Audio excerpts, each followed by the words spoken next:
Good morning दोस्तों। हम क्या कर रहे थे? अभी हम भारत की नदियों को पढ़ रहे थे। भारत की नदियों में हमने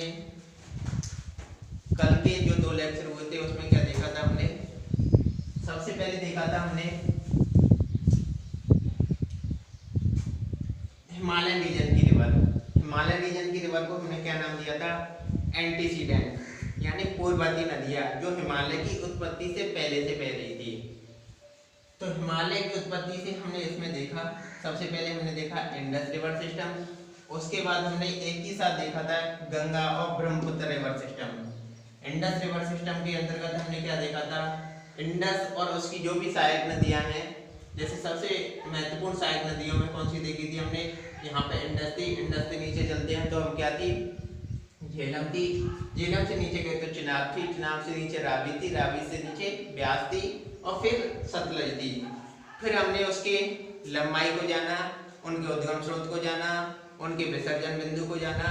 उसके बाद हमने क्या जाना कि जो दोआब क्षेत्र बनाते हैं, यानी दो नदियों के मध्य का जो उपजाऊ क्षेत्र होता है, उसको हमने क्या क्या नाम दिया? जैसे सतलज और ब्यास के मध्य जो दोआब क्षेत्र है उसको नाम दिया था हमने बेस्त, और ब्यास और रावी के मध्य जो दोआब क्षेत्र था उसका नाम हमने दिया था बारी, और रावी और चिनाब के मध्य जो था दोआब क्षेत्र उसको नाम दिया था हमने रेचना, और चिनाब और झेलम के मध्य दोआब क्षेत्र था उसको हमने छाछ नाम दिया था, और झेलम और यहाँ पर आपकी क्या थी?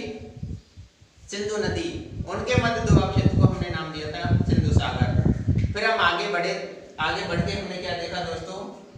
यहाँ पर गंगा रिवर को देखा, गंगा की सहायक नदियां देखी महत्वपूर्ण। गंगा को हमने क्या देखा था कि गंगा कहाँ से उत्पन्न होती है, कि उसको शुरुआत में ही गंगा बोलते हैं हम या फिर बाद में गंगा बोलते हैं।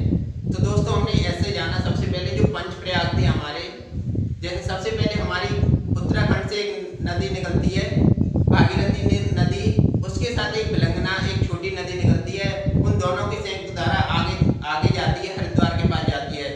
इससे दोस्तों फिर क्या था? हमने ऊपर से देखा था, ऊपर से क्या था हमारा? 2 रिवर थी हमारी, जैसे यहाँ पर एक नदी ये थी हमारी अलकनंदा। अलकनंदा से दोस्तों आके इधर से मिल रही थी आपकी धौली गंगा। ये धौली गंगा थी आपकी, इसको हमने नाम दिया था विष्णुप्रयाग। विष्णुप्रयाग से आगे चलते हम पिडार नदी मिल रही थी। पिडार नदी को हमने यहाँ नाम दिया था इसका कर्णप्रयाग। कर्णप्रयाग से जैसे हम आगे चले दोस्तों, आगे हमने क्या देखा? यहाँ मंदाकिनी नदी मिल रही थी, इसमें मंदाकिनी नाम से इसको हमने नाम दिया था रुद्रप्रयाग। रुद्रप्रयाग से आगे अभी मैंने क्या बताया? यहाँ बिलंगना थी, यहाँ भागीरथी नदी थी, ये नदी आके यहाँ मिल रही थी। इसके बाद हमने क्या नाम दिया था? इसका गंगा नाम दिया था दोस्तों। तो हम सामान्यतः क्या कहते थे? जो भागीरथी नदी थी उसको हम मुख्य रूप से गंगा मानते हैं, लेकिन गंगा क्या है? गंगा जितनी भी नदी है, धौली गंगा, अलकनंदा, मंदाकिनी, आपकी पिडार और भिलंगना, इनकी सबकी संयुक्त धारा है जो कि हरिद्वार के पास मैदान में प्रवेश करती है। यहाँ हम इसको गंगा नाम देते हैं। फिर उत्तराखंड से होते हुए आपके उत्तर प्रदेश से आपकी बिहार, झारखंड होते हुए वेस्ट बंगाल में जाती है। वेस्ट बंगाल में हमने यहाँ इसका नाम दिया था, इसकी 2 धारा हो जाती है भितरका, एक का नाम हुगली था, दूसरी का नाम हमने पद्मा था। उसी प्रकार से पद्मा आगे चल के क्या होती है? यहाँ से जो यारलंग सांगपो नदी है, यारलंग सांगपो नदी कहाँ आती है? अरुणाचल प्रदेश में प्रवेश करती है, जहाँ इसे दिहांग के रूप में जानती हैं। दिहांग आगे चल के क्या हो जाती है दोस्तों? ब्रह्मपुत्र के रूप में जानी जाती है असम में। असम के बाद जब बांग्लादेश में प्रवेश करती है दोस्तों, तो बांग्लादेश में इसी का नाम जमुना हो जाता है। जब जमुना और पद्मा, जो कि पहले की गंगा थी बांग्लादेश में जिसको पद्मा जाना, उनकी संयुक्त धारा को आगे चल के हम मेघना नदी कहते हैं, और मेघना नदी बे ऑफ बंगाल में अपना जल विसर्जित करती है। इस प्रकार से हमने क्या देखा दोस्तों? ये तीनों रिवर सिस्टम को देखा। आज का हमारा मुख्य फोकस है वो है दोस्तों पेनिनसुलर रिवर, यानी भारतीय उपमहाद्वीप की ये नदियां हैं, इनको हम देखेंगे। इनको हमने क्या नाम दिया था दोस्तों? पश्चिमवर्ती नदी। पश्चिमवर्ती नदी मैंने क्या बोला था दोस्तों?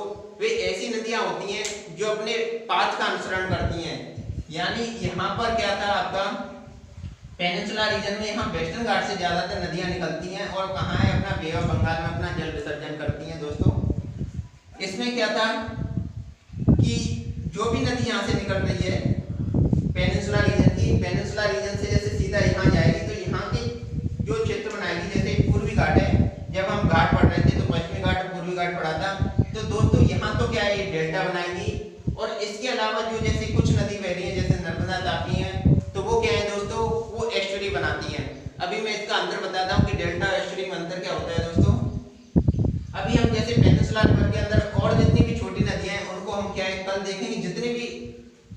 कुल नदियां हमारी और इससे रिलेटेड जितने भी प्रश्न आए हैं या अभी तक आने की जैसे संभावना, कैसे क्वेश्चन बनते हैं, उन सभी को हम वहां देखेंगे। हमारा आज का मुख्य बिंदु है दोस्तों कि पश्चवर्ती नदी। तो हमने अभी पश्चवर्ती नदी के रूप में जाना, अभी हम इसको आगे जानते हैं। हालांकि कल मैंने क्या किया था, जो ड्रेनेज पैटर्न है, अभी ड्रेनेज पैटर्न को मेरा यहाँ नहीं समझाया था कल मैंने, क्योंकि मेरा यहाँ मुख्य फोकस है, वो फोकस है मेरा कि नदियों की अवस्थिति को जानना। अदरवाइज हम जैसे ही जो कोर ज्योग्राफी पढ़ेंगे तब हम अपवाह प्रणाली या ड्रेनेज सिस्टम को जानेंगे। उसमें हम क्या जानेंगे दोस्तों, उसमें जानेंगे कि पूर्ववर्ती नदी क्या होती है, पश्चिमवर्ती नदी क्या होती है, उसमें और अंतर क्या होता है, या उसके बाद रिवर पैटर्न क्या होता है। जैसे आपने कभी सुना होगा कि ये टेल स्लाइड पैटर्न है, ये डेंड्र स्लाइड पैटर्न है, यानी वृक्षानुमा पैटर्न है ये। तो यहाँ पर क्या थी, ये सारी नदियों की जो भी पैटर्न है हम जानेंगे। अभी मैंने केवल वाटर डिवाइडर बना दिया है आपका, क्योंकि यहाँ पे हिमालय वाटर डिवाइडिंग है। ये हिमालय से जैसे यहाँ चलते हैं तो अरावली वाटर डिवाइडिंग का काम करता है, यानी जल विभाजक। जैसे आपने कभी पर्वत की चोटी देखी होगी, इस प्रकार से चोटी है, जैसे ऊपर से वाटरफॉल हुए यानी रेनफॉल हुई तो रेनफॉल या तो इधर जाएगा पानी या फिर इधर जाएगा। तो ये क्या है, जैसे हिमालय से कुछ रीजन इधर है तो हिमालय से इधर वाला रीजन है, जैसे चोटी है तो कुछ पानी इधर आ जाएगा, उसके बाद उधर चला जाएगा पानी। सेम इसी प्रकार से जैसे अरावली से पूर्व में, पश्चिम में, और कोई भी वाटर डिवाइडर है इसी प्रकार से काम करेगा आपका।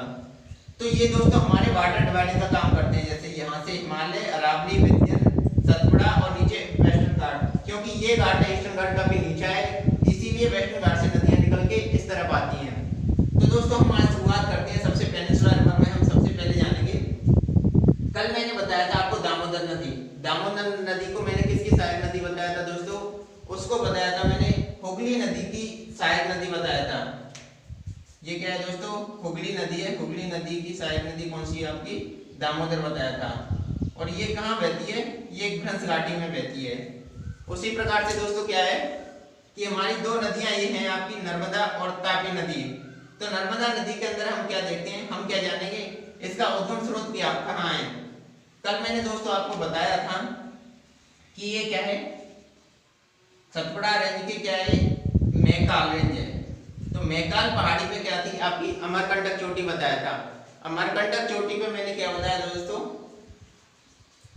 अमरकंटक चोटी से आपकी नदी निकलती है, यहाँ जाती है, उसका नाम मैंने सोन नदी दिया था।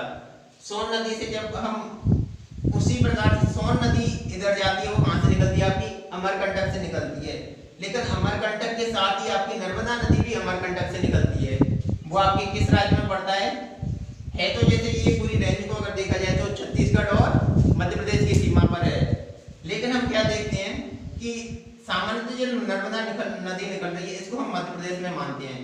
तो हमारी मध्य प्रदेश से होते हुए कंप्लीट पूरे मध्य प्रदेश में आती हुई फिर आगे क्या करती है, ये महाराष्ट्र के ऊंचे वाले रीजन है, महाराष्ट्र का इधर निकला हुआ रीजन है, महाराष्ट्र में जाती है। महाराष्ट्र से जाते हुए फिर कहाँ चली जाती है आपकी, गुजरात होते हुए आपकी खम्मात की खाड़ी में गिर जाती है।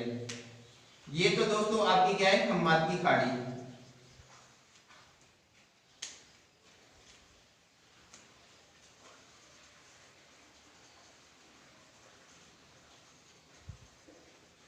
ये क्या है, कच्छ की खाड़ी। और ये क्या है दोस्तों, पूरा रन ऑफ कच्छ, पूरा दलदली क्षेत्र है जहां पर आपकी अभी जैसे हम कभी राजस्थान पढ़ेंगे तो राजस्थान में बताएंगे कि लूनी नदी यहाँ पर आके रन ऑफ कच्छ में गिरती है। तो अभी दोस्तों ये कहाँ थी, खम्मात की खाड़ी थी। तो हमने क्या जाना, जैसे अमरकंटक से निकली दोस्तों, खम्मात की खाड़ी में जाके अपना जल विसर्जित करती है। आपके कितने राज्यों से ये होके आती है दोस्तों, ये आपके राज्यों से जैसे एमपी, महाराष्ट्र और गुजरात, कुल 3 राज्यों से होकर आती है दोस्तों। हालांकि इसकी क्योंकि ये रिफ्ट वैली में बहती है तो ज्यादातर इसकी कोई सहायक मुख्य सहायक नदी नहीं है, जिस प्रकार से जैसे कि गंगा की थी या सिंधु की थी या ब्रह्मपुत्र की थी।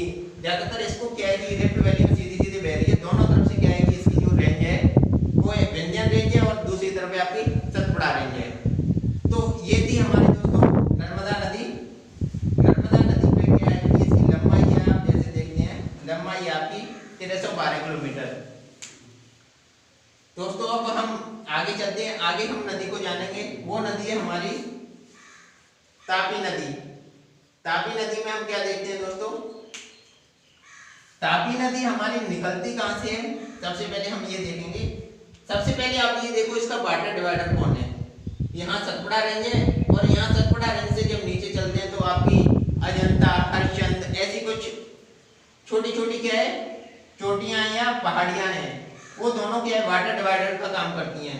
तो दोस्तों ये आपकी निकली है, जैसे तापी नदी निकलती है आपकी मुल्ताई। मुल्ताई कहाँ पड़ता है दोस्तों, मुल्ताई की पहाड़ी है, ये पड़ता है आपका बैतूल जिले में। और बैतूल जिले कहाँ है दोस्तों, एमपी में, यानी एमपी के बैतूल से निकलती है ये नदी। और ये कहाँ से निकली दोस्तों, अमरकंटक से। अमरकंटक पहाड़ियां हैं। अब तापी नदी निकलकर यहाँ क्या होती है आपकी एमपी से निकली, एमपी और महाराष्ट्र की सीमा बनाई, महाराष्ट्र में प्रवेश किया, महाराष्ट्र के बाद ये सीधा पहुंच जाती है आपकी खरमाती खाड़ी में। दोस्तों अभी क्या है यहाँ पे, जैसे कभी मैंने कल भी बताया था, तो आपको क्या करना है कि जब भी कोई मुख्य शहर हो या फिर क्या हो, या टाइगर रिजर्व हो या कोई सेंचुरी हो जो कहीं नदी के किनारे हो, तो आपको उसे याद करना है आगे। तो दोस्तों यहाँ पर जो शहर बसा हुआ है वो आपका शहर है सूरत शहर। आपका सूरत शहर अगर पूछा जाता है तो सूरत शहर है आपका तापी नदी के किनारे। अगर आपसे और पूछा जैसे बड़ोदरा शहर कहाँ है, तो बड़ोदरा शहर जैसे गुजरात में दोस्तों आपका ये है नर्मदा नदी के किनारे। इसी प्रकार से जो भी आपने अभी तक नदियां पढ़ी हैं उनके किनारे जो भी शहर बसे हुए हैं उनको आपको जानना बहुत जरूरी होता है, क्योंकि ज्यादातर वो क्वेश्चन में पूछ लिया जाता है। हमने विश्व में भी कभी देखा था, हमने विश्व में क्या देखा था दोस्तों, जैसे कि लंदन की थेम्स नदी है, तो लंदन शहर कहाँ बसा हुआ है, थेम्स नदी के किनारे बसा हुआ है।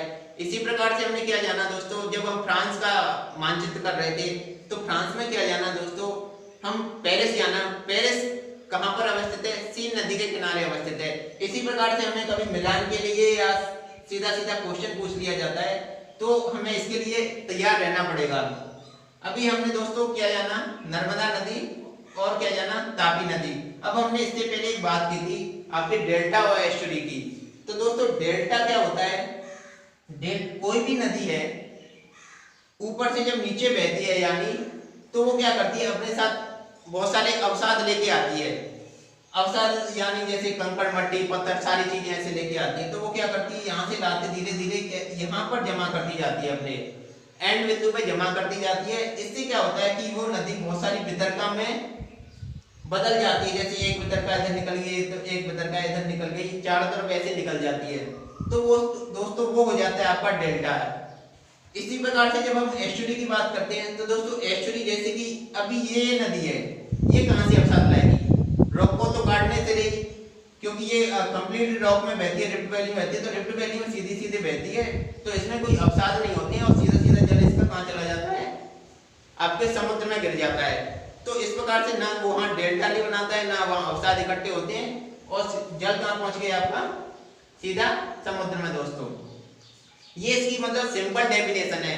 इसकी अगर आप टेक्निकल डेफिनेशन देखेंगे तो टेक्निकल डेफिनेशन में आपको नोट्स में प्रोवाइड करा दूंगा। अभी हमारा मुख्य फोकस क्या है कि हमें नदियों की अवस्थिति को जानना है दोस्तों। तो हमने अभी नर्मदा जानी, अब ताप्ती जानी, अभी हम आगे बढ़ते हैं दोस्तों, जो कि भारत की दूसरी बड़ी और दक्षिण भारत की सबसे बड़ी नदी है, वो है दोस्तों आपकी गोदावरी। इसे हम दक्षिण की गंगा के नाम से भी जानते हैं। तो दोस्तों गोदावरी नदी है, मैंने पहले भी बताया, ये क्या है आपका पश्चिम घाट है। यहाँ से कहाँ से निकलती है ये गोदावरी नदी, निकलती है दोस्तों आपके त्र्यंबकेश्वर। त्र्यंबकेश्वर कहाँ पर है दोस्तों, महाराष्ट्र में है। त्र्यंबकेश्वर से निकलती हुई ये कहाँ जाती है आगे, महाराष्ट्र से होते हुए आगे जाएगी, तेलंगाना में जाएगी, तेलंगाना से जाते हुए आंध्र प्रदेश में आएगी। ये तो इसकी ये मुख्य नदी है। इसके साथ ही क्या है दोस्तों, इसका जो ड्रेनेज बेसिन है, ड्रेनेज बेसिन हम उसको बोलते हैं दोस्तों, जैसे ये नदी है हमारी, यहाँ से भी पानी आ रहा है, यहाँ से भी पानी आ रहा है, जितनी ओर से आपको पानी आ रहा है मतलब अपना जल ग्रहण कर रही है, उसको हम क्या बोलते हैं दोस्तों, ड्रेनेज बेसिन। तो 3 राज्यों से डायरेक्टली ये निकली। इसके साथ ही इसका ड्रेनेज बेसिन छत्तीसगढ़ और उड़ीसा में भी है। इस प्रकार से ये कुल 5 राज्यों में अपने अपवाह क्षेत्र को सम्मिलित करती है दोस्तों। यहाँ पर आपने क्या जाना, इसकी जो टोटल लंबाई है दोस्तों वो है आपकी 1465 किलोमीटर। 1465 किलोमीटर है, जो कि दक्षिण की या दक्षिण भारत की सबसे महत्वपूर्ण नदी है और सबसे लंबी नदी है, और पूरे भारत की यह दूसरी सबसे लंबी नदी है। तो दोस्तों ये कहाँ से निकली, त्र्यंबकेश्वर महाराष्ट्र से निकली। त्र्यंबकेश्वर महाराष्ट्र से निकल के ये कहाँ जाती है दोस्तों, मैंने जैसा पैटर्न बताया भिन्न भिन्न राज्यों में होते हुए आपकी बंगाल की खाड़ी में गिर जाती है। जैसा कि दोस्तों हमने कल जाना था कि इसकी महत्वपूर्ण सहायक नदियां कौन सी हैं, क्योंकि इस प्रकार से क्वेश्चन है आपकी यूपीएससी, पीएससी या एसएससी वगैरह ऐसे एग्जाम में आपको ज्यादातर पूछ ली जाती है, या अन्य स्टेट एग्जाम होते हैं उनमें भी पूछ लिए जाते हैं दोस्तों। तो हमने इसमें क्या जाना, अब इसकी हम क्या देखेंगे दोस्तों, सहायक नदियां या ट्रिब्यूटरी को देखेंगे।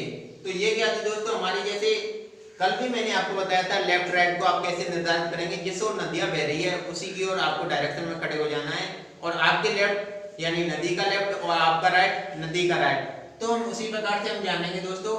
तो इसकी जो लेफ्ट बैंक ट्रिब्यूटरी है, ट्रिब्यूटरी यानी सहायक नदी दोस्तों, लेफ्ट बैंक ट्रिब्यूटरी में हम क्या देखते हैं दोस्तों, हमारी मुख्य नदी है जो कि ज्यादातर महाराष्ट्र की जो भी अजंता या हरिश्चंद्र सागर ऐसी रेंज है वहां से निकलती हैं। इसमें सबसे पहले जैसे दूधना है, दूधना रिवर है दोस्तों। अगली है आपकी पूर्णा रिवर। आपको ये ऐसे याद करना है कि बस इसकी सहायक नदियां हैं, क्योंकि ये तभी महत्वपूर्ण होता है जब गोदावरी के साथ इनको हम पढ़ते हैं। अन्यथा ऐसे डायरेक्टली कभी जैसे पूर्णा नदी ऐसे डायरेक्ट क्वेश्चन नहीं पूछा जाएगा, डायरेक्ट पूछा जाएगा तो उसे कहीं ना कहीं गोदावरी से लिंक किया जाएगा। अगली नदी है हमारी दोस्तों प्राणहिता। प्राणहिता नदी आपकी कैसी है कि जब क्या होती है, ऊपर से क्या है, जैसे दोस्तों यहाँ से वेनगंगा रिवर आ रही है, ये वेनगंगा आ रही है, और यहाँ से कौन सी रिवर आ रही है दोस्तों, यहाँ से बरदा आ रही है, और यहाँ से कौन सी आ रही है, पेनगंगा। तो बरदा यानी ये होगी बरदा, ये होगी पेनगंगा, और ये होगी दोस्तों प्राणहिता। ये नदी यहाँ से मिल जाती है, ये नदी आके सीधा फिर गोदावरी में मिल जाएगी है। तो इस प्रकार से मुख्य सहायक नदी कौन सी होगी दोस्तों, प्राणहिता। प्राणहिता की सहायक नदी कौन सी होगी यहाँ की, वर्धा पेनगंगा। और दोस्तों एक यहाँ थोड़ा सा वर्धा और पेनगंगा लाके आगे क्या बनाती है, आगे बनाती है वैनगंगा। कभी वैन पेन ऐसी चीजें आती हैं तो आप इसमें ध्यान रखेंगे, सीधा सीधा आपका दिमाग जाना चाहिए गोदावरी नदी की ओर। फिर वैनगंगा आगे मिलती है आपकी प्राणहिता में। इस प्रकार से ये नदियां सारी आप एक ही बेसिन क्षेत्र में पड़ती हैं, ऐसा याद कर सकते हैं। तो दोस्तों हम जैसे आगे बढ़ते हैं, अब इन नदियों को जैसे कल भी मैंने आपको बताया था, नदी उठाएंगे सीधा हम नदी पैटर्न को एक ऐसे समझेंगे, फिर आप इसमें मेंशन कर सकते हो उस नदी पैटर्न को कि जैसे यहाँ क्या जाना, हमने दुधना जाना दोस्तों, फिर क्या जाना हमने पूर्णा जाना, पूर्णा के बाद आपने क्या जाना, जैसे वेनगंगा है, ये बरदा है, वेनगंगा है दोस्तों, ये दोनों की संयुक्त धारा पेनगंगा है। पेनगंगा को आपको प्राणहिता में मिल गई, प्राणहिता आपकी गोदावरी में मिल जाती है दोस्तों। इसके बाद आपकी मुख्य नदी आपकी इंद्रावती है। इंद्रावती आपकी जैसे छत्तीसगढ़ रेंज से यहाँ से छत्तीसगढ़ से निकलती है और सीधी यहाँ मिल जाती है। इसके बाद कुछ छोटी छोटी और सहायक नदियां है, जैसे सबरी है दोस्तों, सलूरी है। इस प्रकार से हमने क्या देखा कि गोदावरी की जो लेफ्ट बैंक ट्रिब्यूटरी है उन सभी को देखा था। उसी प्रकार से इसकी राइट बैंक ट्रिब्यूटरी में दोस्तों महत्वपूर्ण नदियां हैं, जैसे प्रवरा और मंजरा, या मंजीरा आप कुछ भी बोल सकते हो इसको। तो दोस्तों यहाँ तो क्या है, जैसे मंजीरा है ये, तो ये दोनों क्या रही, दोनों इसके अलावा छोटी छोटी और भी ट्रिब्यूटरी है इसकी, लेकिन हमारे लिए महत्वपूर्ण क्या है, जैसे ये नदियां ज्यादा महत्वपूर्ण हो जाती हैं। तो अभी हमने क्या जाना दोस्तों, गोदावरी की मुख्य सहायक नदियों को जाना। गोदावरी कहाँ से अपना ड्रेनेज बेसिन लेती है, जैसे कहाँ से जल ग्रहण करती है, कितने राज्यों से होकर गुजरती है, इसका उद्गम स्रोत क्या है, इसका विसर्जन बिंदु क्या है। तो दोस्तों ये रही हमारी गोदावरी। अब हम गोदावरी से नीचे चलते हैं दोस्तों, तो गोदावरी से नीचे आपकी रिवर पड़ती है कृष्णा। कृष्णा रिवर क्या है, ये भी कहाँ से निकलती है, पश्चिम घाट से निकलती है। और इसका जो ओरिजिन पॉइंट है वो कहाँ पर है, महाराष्ट्र में ही है दोस्तों। जो ओरिजिन पॉइंट है वहाँ इसका नाम है महाबलेश्वर से निकलती है, यानी महाबलेश्वर श्रेणी है ये दोस्तों। महाबलेश्वर से निकल के, महाबलेश्वर आपका कहाँ है, महाराष्ट्र में। महाबलेश्वर से निकल के आपके नीचे जाती हुई तेलंगाना में जाती है, तेलंगाना से नीचे जाती हुई आपकी आंध्र प्रदेश में जाती है, आंध्र प्रदेश में। लेकिन कुछ इसका ड्रेनेज बेसिन है आपका कर्नाटका में भी पड़ता है दोस्तों। तो इस प्रकार से क्या जाना हमने, गोदावरी नदी हमारी कितने राज्यों से होकर गुजर रही थी, लगभग ड्रेनेज बेसिन आपका था वो 5 राज्यों से था। उसी प्रकार से हमारा कृष्णा नदी का दोस्तों ड्रेनेज बेसिन था, वो था हमारा 4 राज्यों से। अब हम इसकी क्या है, सहायक नदियों को देखेंगे दोस्तों। कृष्णा की सहायक नदियां हैं हमारी, जैसे कृष्णा की सहायक नदियां मैंने इधर लिखी हुई है दोस्तों। हम क्या जानेंगे, जैसे इसकी जो लेफ्ट बैंक ट्रिब्यूटरी है, लेफ्ट बैंक ट्रिब्यूटरी में 2-3 नदी इंपॉर्टेंट है आपकी, जैसे भीमा है दोस्तों, मूसी है या डिंडी है, कुछ इस प्रकार से ज्यादा है। हालांकि आपने ज्यादा मशहूर नाम नहीं सुना होंगे, लेकिन इसकी जो राइट बैंक ट्रिब्यूटरी है दोस्तों, राइट बैंक ट्रिब्यूटरी ज्यादा महत्वपूर्ण है। क्योंकि कभी आपने अगर कोयना डैम के बारे में सुना होगा, तो कोयना डैम में क्या था कि एक बार भूकंप, काफी तेज भूकंप आया था। तो इस प्रकार से कभी कोई चीजें इंटरलिंक करने की कोशिश किया करो। तो कोयना डैम डेफिनेटली कहां पर होगा, कोयना नदी में ही होगा। तो हमने क्या देखा, जैसे राइट बैंक ट्रिब्यूटरी में दोस्तों हम कृष्णा की राइट बैंक ट्रिब्यूटरी देख रहे हैं। तो सबसे पहले हमारी है कोयना। कोयना के बाद जैसे राइट बैंक ट्रिब्यूटरी यहाँ से दोस्तों, यहाँ से आई कोयना, आई कोयना से नीचे है आपकी वेन्ना। आप कभी ये कंफ्यूज मत करना, वेन्ना और वैनगंगा। वैनगंगा किसकी है, गोदावरी की सहायक नदी है, जबकि वेन्ना किसकी सहायक नदी है, कृष्णा की सहायक नदी है दोस्तों। अभी हम जैसे आगे चलते हैं, तो आगे की सहायक नदी है पंचगंगा, दूधगंगा। अगर ये महत्वपूर्ण है। अभी हम आगे चलते हैं दोस्तों, आगे नाम है इनके प्रवाह, जैसे घाट प्रवाह और माल प्रवाह। आगे हम चले, जैसे हमने क्या देखा, सबसे पहले हमने देखा कोयना, कोयना से आगे चले वेन्ना, वेन्ना से आगे देखा पंचगंगा, पंचगंगा से आगे दूधगंगा, दूधगंगा से आगे चले तो दोस्तों घाट प्रवाह, माल प्रवाह। और सबसे जो जैसे यहाँ से 2 नदियां बहती हैं, छोटी छोटी नदियां, एक है तुंगा और दूसरी है भद्रा। तुंगा और भद्रा आगे दोनों की संयुक्त धारा बोल कहलाती है, दोनों को जोड़ दो, तुंगा प्लस भद्रा, तो क्या हुई, तुंगभद्रा। तो तुंगभद्रा नदी आगे चल के कृष्णा नदी में मिल जाती है दोस्तों। तो ये इसकी क्या रही, आपकी राइट बैंक ट्रिब्यूटरी रही दोस्तों। राइट बैंक ट्रिब्यूटरी अब दोनों जाके क्या है, वर्तमान में क्या है दोस्तों, गोदावरी और कृष्णा का जो डेल्टा क्षेत्र है वो दोनों क्या है, मिक्स हो गए हैं, एक साथ दोनों मिल गए हैं।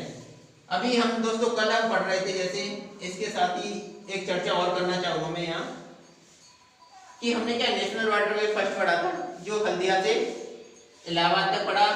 दूसरा नेशनल वाटरवे पढ़ा था, सदिया से धुबरी पढ़ा था। ये यहाँ पर नेशनल वाटरवे 4 है। जब भी हम नेशनल वाटरवे और बात करेंगे, जैसे नेशनल वाटरवे 3 है, जैसे यहाँ पर है, ओवरऑल वर्तमान में जो नेशनल वाटरवे हमारे 6 हैं और प्रपोज हैं वो लगभग 111 वाटरवेज हैं। तो अभी दोस्तों हम क्या है, कृष्णा नदी को जाना, कृष्णा नदी से अब हम चलते हैं कावेरी नदी की ओर दोस्तों। और यहाँ पर कावेरी नदी की जो कुल लंबाई है दोस्तों वो है 805 किलोमीटर। और कावेरी नदी का जो ड्रेनेज क्षेत्र है दोस्तों वो है कर्नाटका, कर्नाटका से आगे तेलंगाना और तेलंगाना से आगे जैसे आपके तमिलनाडु क्षेत्र में प्रवेश कर जाती है दोस्तों। तो अभी हम क्या जानेंगे कि जो आपकी कावेरी नदी है, कावेरी नदी निकलती है आपकी, आपने कभी जैसे नाम सुना होगा ब्रह्मगिरी की पहाड़ियां हैं। ब्रह्मगिरी की पहाड़ियां कहाँ हैं, कर्नाटका में दोस्तों। तो आपकी ब्रह्मगिरी की पहाड़ियों से ये निकलती है।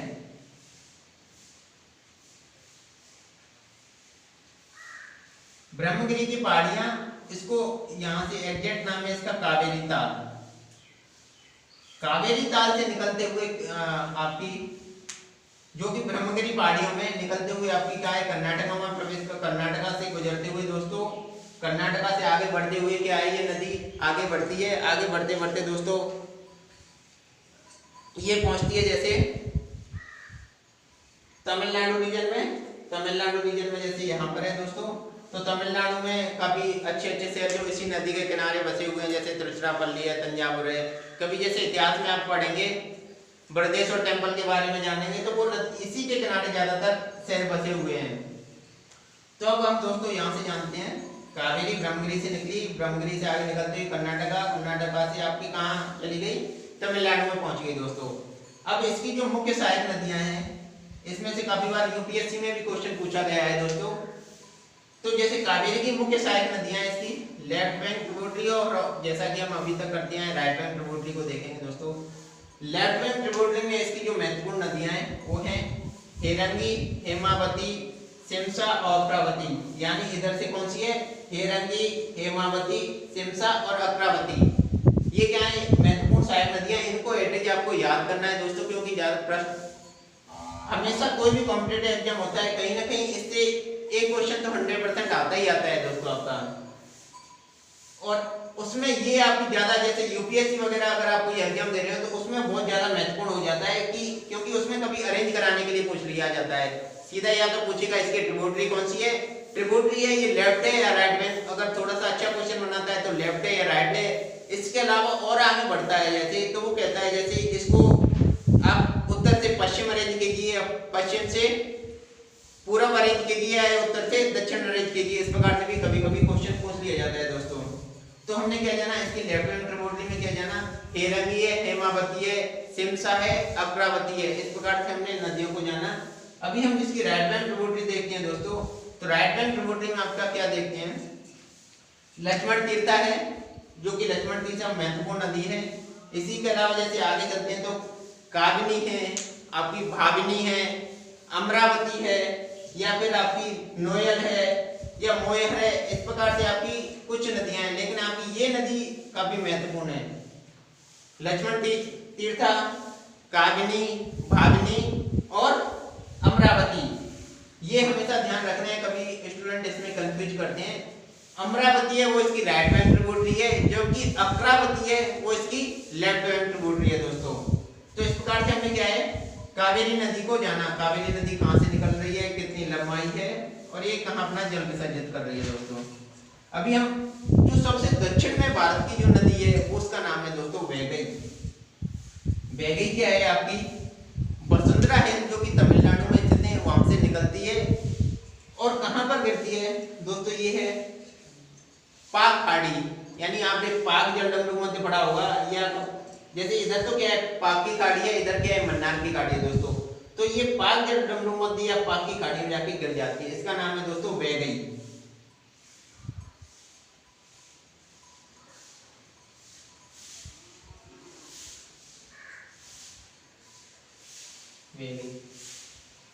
ये हालांकि बहुत छोटी रिवर है, ज्यादा महत्वपूर्ण वैसे नहीं है, लेकिन कभी कभी क्या पूछ लिया जाता है कि स्टूडेंट इसमें कंफ्यूज हो जाता है कि दक्षिण भारत की या भारत की दक्षिण में सबसे दक्षिण में कौन सी नदी है, भारत की दक्षिण में कौन सी नदी अवस्थित है। तो आपके विकल्प ऐसे दे रखे होते हैं, जैसे कावेरी है, आपकी वैगई है, पेरियार है। इस प्रकार से अगर आपके विकल्प दे रखे होते हैं तो दोस्तों हमेशा सबसे दक्षिण भारत की जो नदी है वो है आपकी वैगई।